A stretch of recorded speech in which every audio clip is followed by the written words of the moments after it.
So this is what we call a multi-parameter instrument, and it measures some of the chemical properties of the stream water.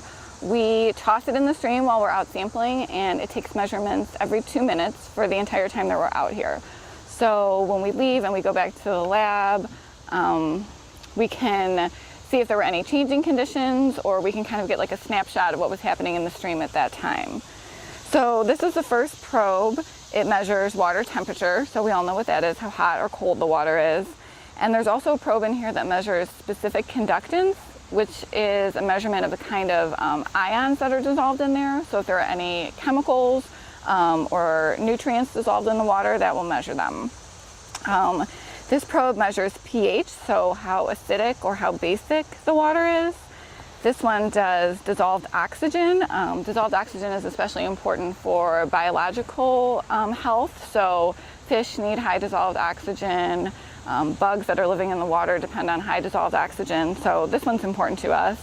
And then this probe measures turbidity. So that's the amount of clarity or the cloudiness of the water. And that can tell us things about what's dissolved in the water and also some sediment. So if we have a big storm and a big rush of water comes down and it brings a lot of dirt and sand, then the turbidity will increase. And we'll know that from what we read on this probe.